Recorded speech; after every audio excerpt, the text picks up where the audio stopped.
Magandang umaga, kumusta po?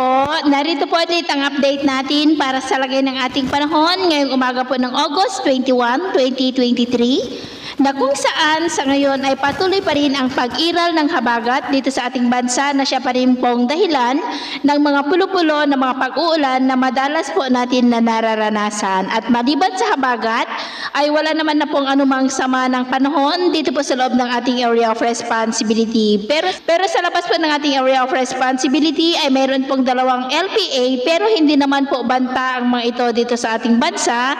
Ngunit ang isa dito ay posible na maging bagyo bago mag-weekend na siya pong patuloy na magpapalakas ng habagat sa susunod na mga araw. At bago rin matapos ang buwan na ito ay posible ulit na may bagyo na mabubuo dyan po sa may South China Sea na siya naman pong patuloy na magpapalakas pa ng habagat hanggang po sa mga susunod pa na araw. At sa atin naman pong long range forecast, maliban sa posibleng mga pamumuo ng mga sama ng panahon ay wala naman pong bagyo na nakikita na tatawid dito sa ating bansa hanggang po sa matapos ang buwan na ito. At sa lagay ng ating panahon, ngayong madaling araw ay generally fair weather pa rin sa malaking bahagi ng ating bansa maliban lamang sa mga tsansa ng mga pulo-pulo ng mga pag-uulan sa ilang bahagi ng Ilocos Sur, La Union, Pangasinan, Tarlac, Bataan, Catanawan, Batangas, Romblon, Masbate, Palawan, Aklan, Antique, Iloilo, Bacolod, Cabancalan, Cebu, Bohol, Leyte, Dinagat Island at ilang bahagi po ng southern part ng Mindanao. At mamaya ay sisikat pa rin ang araw sa malaking bahagi ng ating bansa.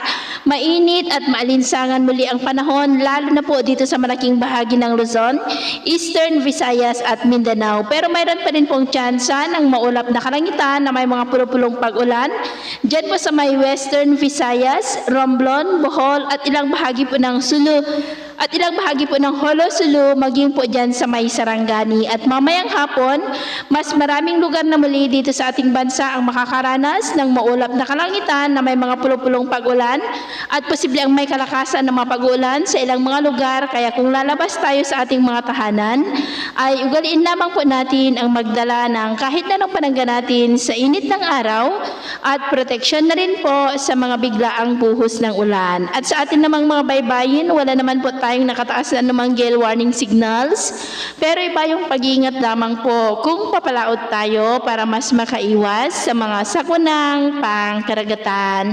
So yun po na latest update natin sa araw na ito. Ako po muli si James na nagsasabing sa kahit anong pagsubok po na darating sa ating buhay, huwag na huwag po tayong mawawalan ng pag-asa. Thank you and God bless!